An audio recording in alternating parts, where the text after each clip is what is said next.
Please be ready for dictation from the Hindu editorial section dated 11th November 2021. The topic is Investigate the Deal on Lafayette Rafael, the role of middlemen in both the bid process and the Rafael sale agreement must be probed.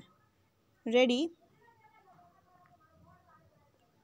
More than a year following the arrival of the first batch of 36 Rafale fighter jets from France, the controversy over Lafayette Rafale refuses to die down, notwithstanding the high quality of the planes and their fit to the requirements of the Indian Air Force, which has been desperate to augment its fighter squadrons.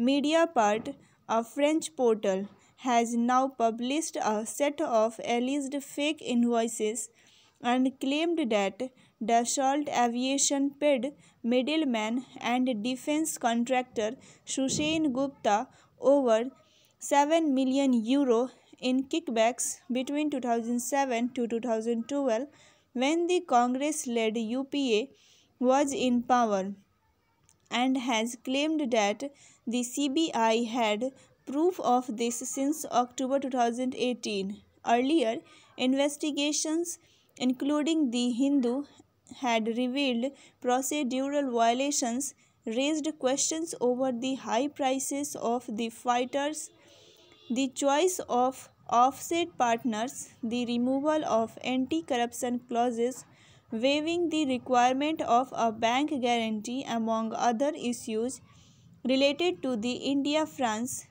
Intergovernmental Agreement under IGA signed in 2016.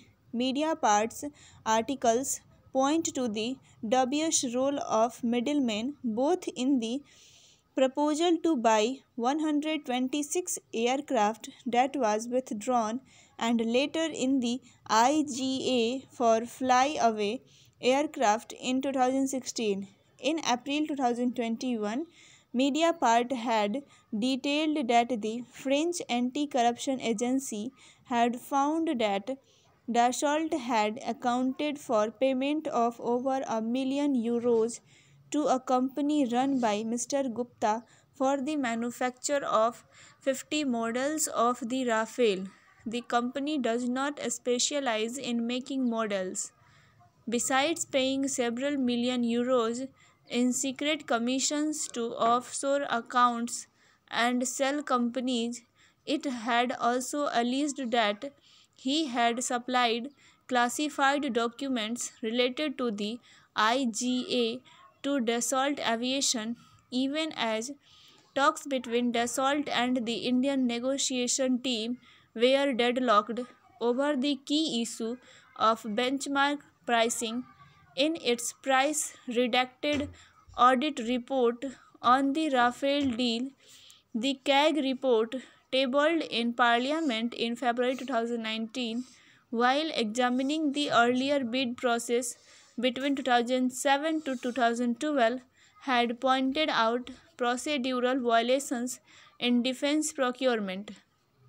Dassault's technical bid was rejected, and later it was allowed to incorporate India-specific enhancements to meet bid-compliant qualitative requirements. The report also unequivocally stated that the defense acquisition process needed reforms and streamlining, points that are buttressed by the new revelations that shed light on the role of defense middlemen in mucking up the procurement process to favor a particular vendor.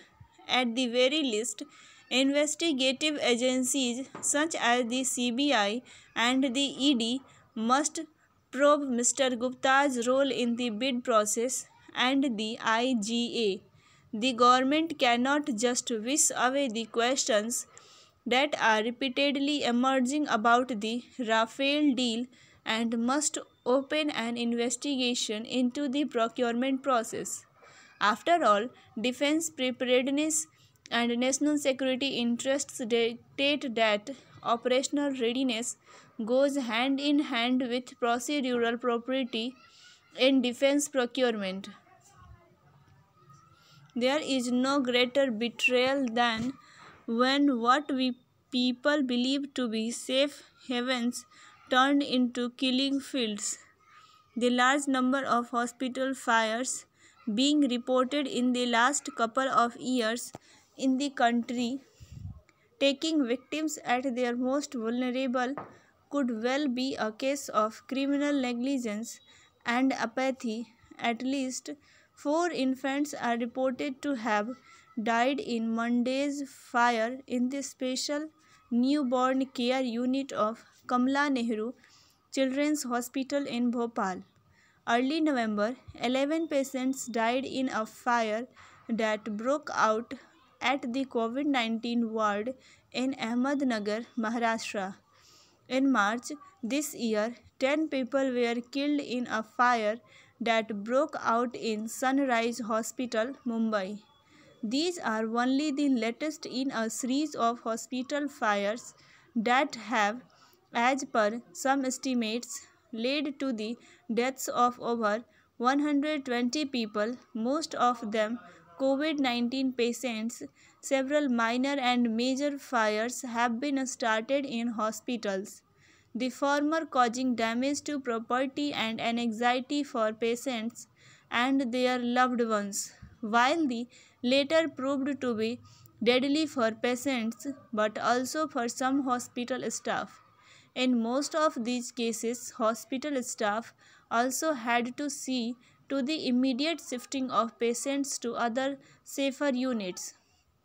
The link that has been made out between rising hospital fires and the burden of COVID-19 cases is not artificial. Hospital administrators and forensic analysis have laid the cause for the historically high number of cases that hospitals have had to deal with. With the number of cases rising in the first and second waves of the pandemic, demand for exceeded capacity. Hospitals tried to expand their facilities to accommodate as many patients as possible.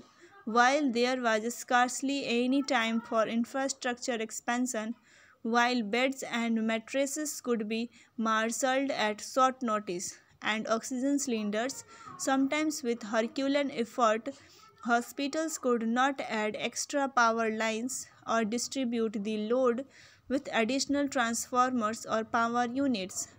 Ventilators were also pushed into use 24 by 7, certainly not the norm before COVID-19, and with high power requirement for this.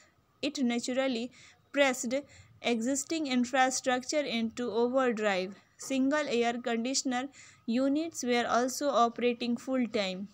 These resulted in electrical short circuits and possibly aided by the presence of flammable substances, alcohol-based sanitizers, high oxygen and PPE kits.